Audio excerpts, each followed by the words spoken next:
wanangu watazamaji wanatufuatilia katika TV OG au naitwa Kipenseli OG.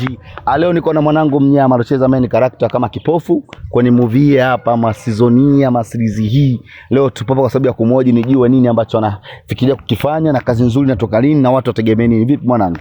Bana fresh sana. Kama sana. Da, naona mwanangu harakati kibao sana yani. Basi tunamshukuru Mungu. Nafikiri leo tupo kwa sababu ya kufanya kitu fulani, maana interview ya leo ni ya muhimu sana brother. So unaweza waambia nini?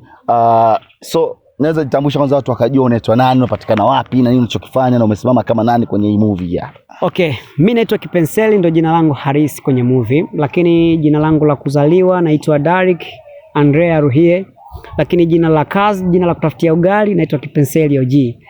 So kwenye kazi hii mimi nimeshiriki kama, kwanza mimi ndo main character kwenye kazi hii, lakini nimeshiriki kama kipofu. Kwa hiyo ni kazi nzuri, naipenda pia mimi mwenyewe. Nafikiri kwamba mambo ni mengi, mafunzo ni mengi sana, unyama ni mwingi. Unaweza ambia nini kwamba ni kitu gani ambacho wategemea wa Tanzania, au je na mtu anahitaji kufanya kazi na nyinyi, process zipoje au program mipangilio na wanapata vipi? Na kikubwa zaidi nafikiri watu wamekuja juu sana. Tukiangalia Azam TV kuna movie kibao, masizi kibao pale, nikiona kuna connection, but kuna mawio, kuna mzano mapenzi. Hivi unaweza kufanya kitu zaidi ya kile ambacho wenzetu wanakifanya Azam TV? So mimi na imani kwanza kwa kile ninachokifanya, na imani na najua kile ninachokifanya. So sijafanya kwa sababu ya kuiga, sijafanya kwa sababu ya kujaribu. Mimi nafanya kama kazi. Kwa hiyo na imani nitafanya zaidi ya wale waliofanya, kwa sababu na imani nitafika mbali kwa kutokana na fikra zangu na tukifikiria. Najua umeshiriki maactor kibao pamoja na Amande, mwamba mmoja hivi kutoka mitafani. Ni mwamba mmoja fresh sana. So ni msanii ambaye ana character nzuri na performance nzuri. Japo ni sasa hivi amekuwa ni tajiri ambaye anapatikana hapo Masanga stand. So ni mkubwa pale. Lakini anyway, unaweza waambia kwamba hivi umempata vipi mtu kama yule? Alafu pia ukatafuta characters zingine. Unajua kupata mtu kama ile ni adimu pamoja na mjomba, no? Utaweza kama Walevi mjomba kafanya vitu vizuri sana nimeona pale, lakini Watanzania wanazidi kuwafuatilia. Na mbali na hivyo, unajua hii kitu inaitwa hii imeenda.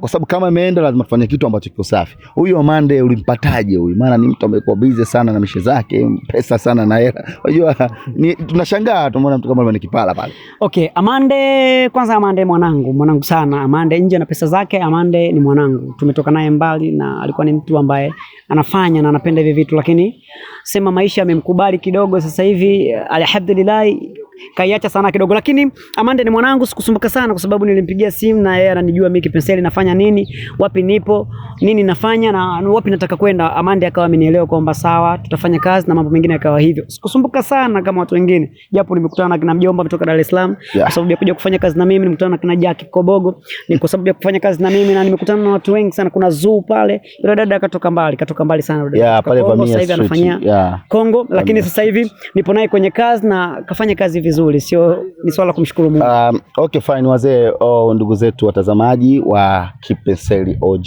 tupo hapa kwa sababu ya kuhakikisha kwamba kazi nzuri zinafanyika.